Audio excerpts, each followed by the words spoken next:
نحمده ونصلي على رسوله الكريم اما بعد فاعوذ بالله من الشيطان الرجيم بسم الله الرحمن الرحيم رب اشرح لي صدري ويسر لي امري واحلل عقدة من لساني يفقهوا قولي.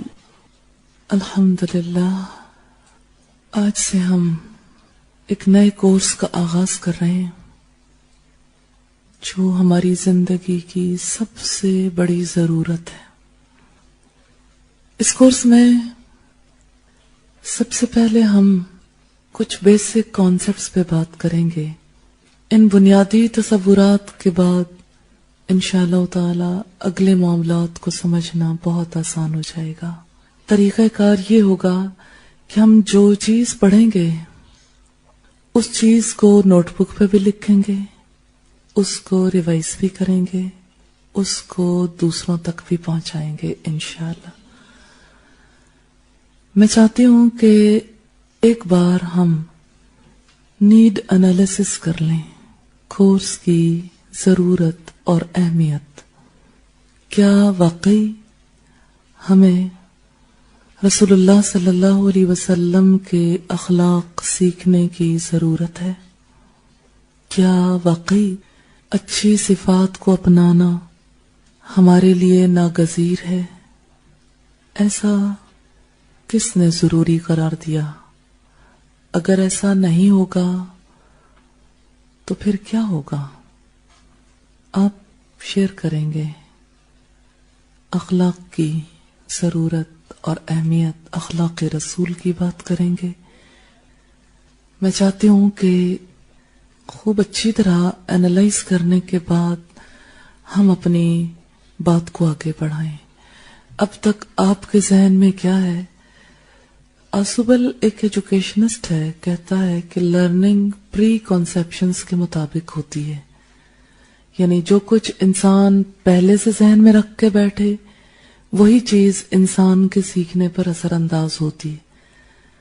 تو ہو سکتا ہے کہ میرے ذہن میں کوئی اور بات ہو، آپ کے ذہن میں کوئی اور بات ہو، ہارمنی نہ ہو سکے.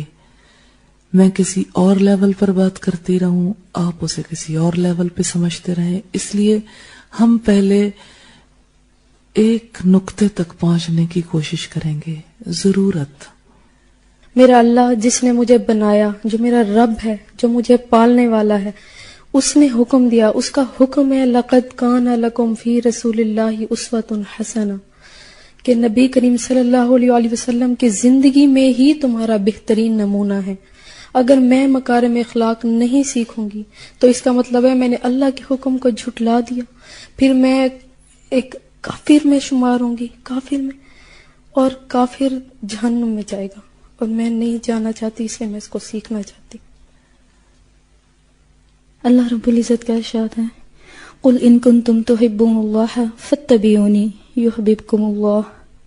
مجھے اللہ کی محبت چاہیے، اور اللہ کی محبت کے لیے میں آپ صلی اللہ علیہ وسلم کی اتباع کرنا چاہتی ہوں. تب اس اتباع کے لیے میں مکارم اخلاق سیکھنا چاہتی ہوں. اچھا، یہ چیزیں بھی نوٹ کرنے والی ہیں. جیسے ہر ایک اپنے اپنے ویوز دے رہا ہے نا، آپ صرف سنیں گے نہیں، بھول جائیں گی باتیں. اور بعض اوقات ایسا ہوتا ہے کہ پرسنل ایکسپیرینس زیادہ قیمتی ہوتا ہے، اس لیے پرسنل ایکسپیرینسز کو تو خاص طور پر نوٹ کیا کریں، اور نام کے ساتھ. یہ یادگار ہے آپ کی زندگی کی، دنیا میں بھی اور آخرت میں بھی. تو یہ مجلسیں دکھائی جائیں گی نا انشاءاللہ. نبی صلی اللہ علیہ وسلم کی اس وقت حدیث مجھے یاد آ رہی ہے کہ نبی صلی اللہ علیہ وسلم کی حدیث کا مفہوم ہے کہ ام سلمہ بہترین اخلاق والے تو جنت لوٹ کے لے گئے. تو مجھے جنت کا اتنا زیادہ شوق ہے اور جنت بھی چاہیے، اور اس وجہ سے میں مکارم اخلاق سیکھنا چاہتی ہوں. ایک بات تو اللہ کا حکم اور رسول اللہ صلی اللہ علیہ وسلم کا حکم ہے، لیکن میں یہ دیکھتی ہوں کہ مجھے اپنی زندگی میں اور پوری سوسائٹی کو زندگی میں ان مکارم اخلاق کی کتنی زیادہ ضرورت ہے. یعنی آج ہم جن اندھیروں میں ہیں، سیدھا راستہ جہنم کا ہے ہم چل رہے ہیں جس کے اوپر. تو اس سے بچنے کے لیے زندگی کے ہر موڑ پہ اور ہر لمحے میں ہمیں گائیڈنس کی بہت زیادہ ضرورت ہے.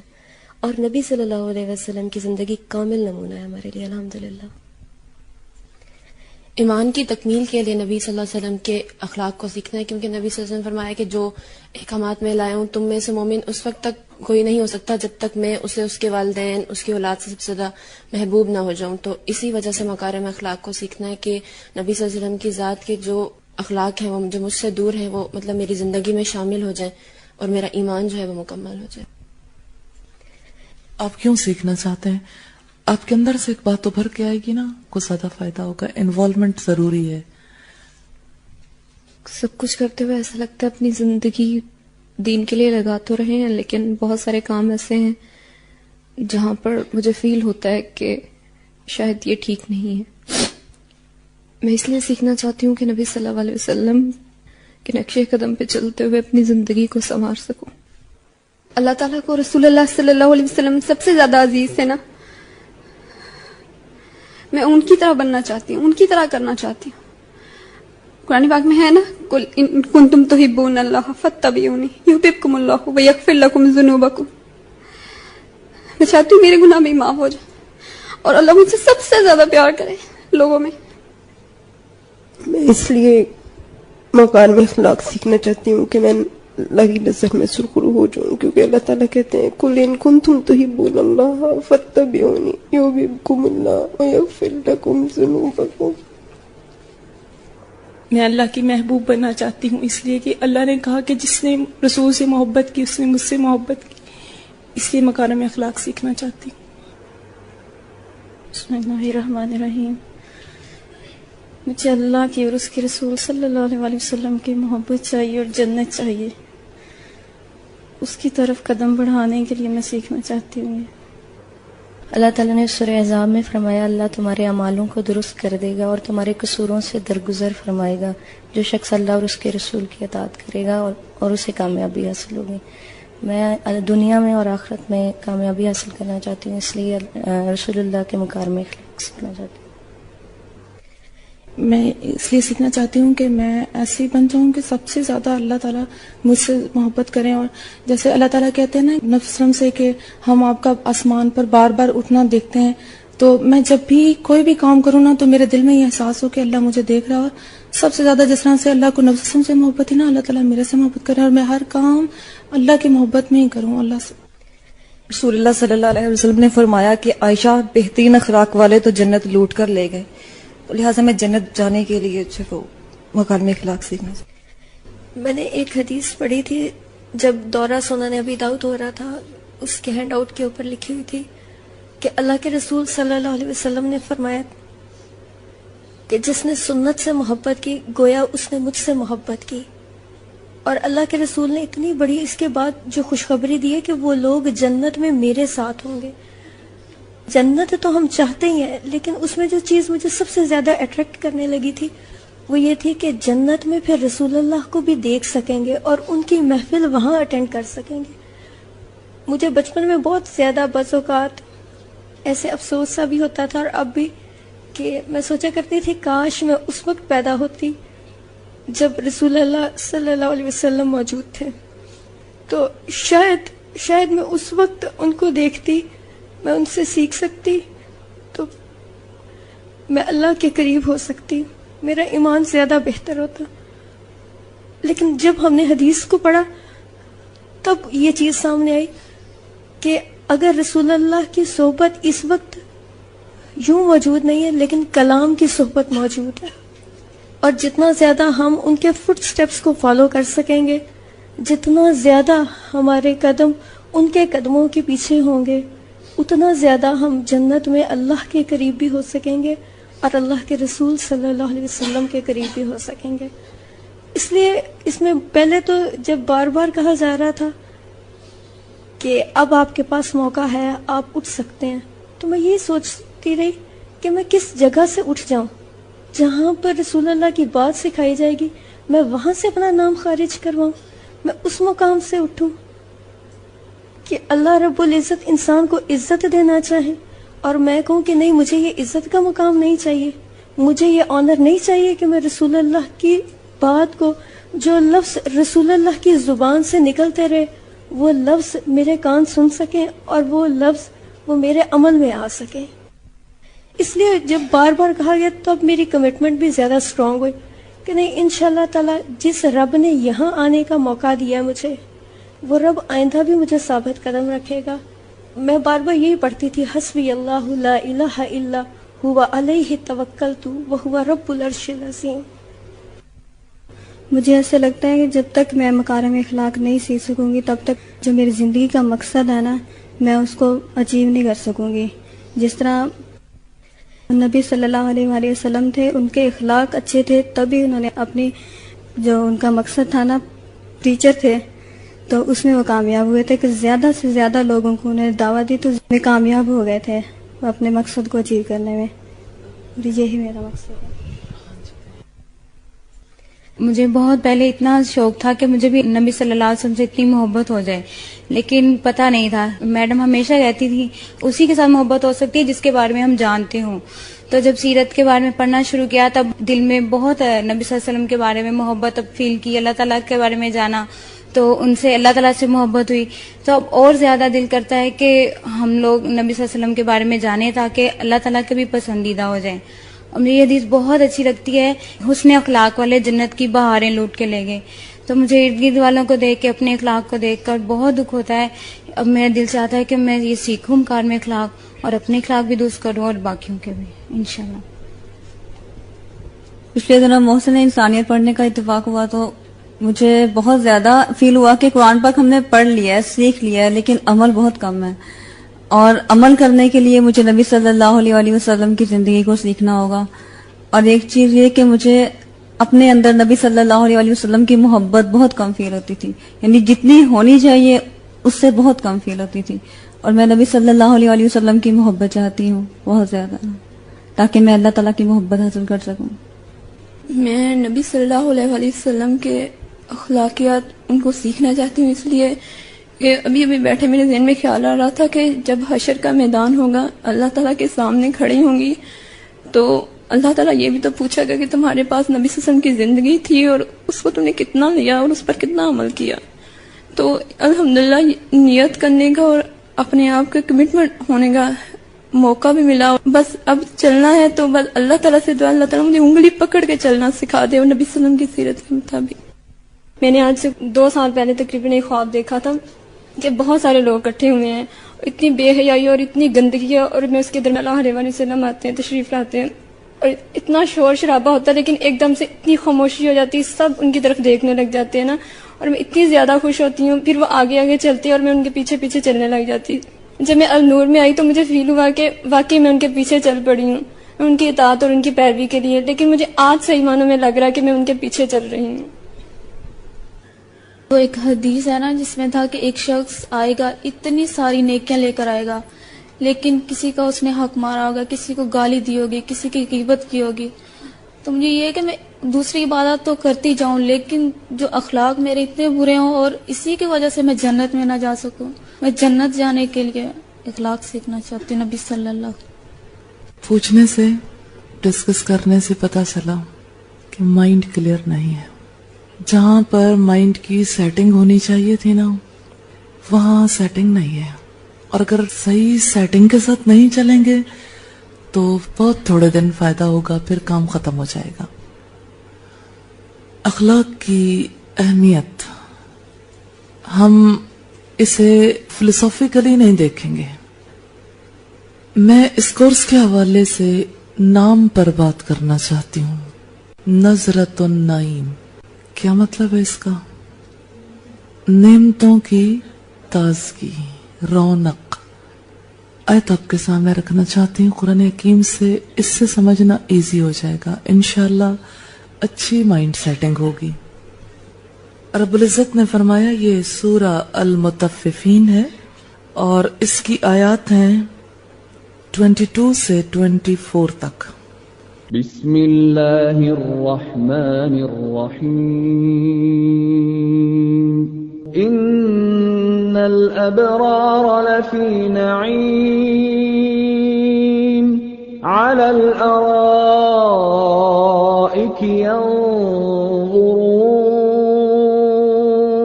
تعرف فی وجوہہم نظرۃ النعیم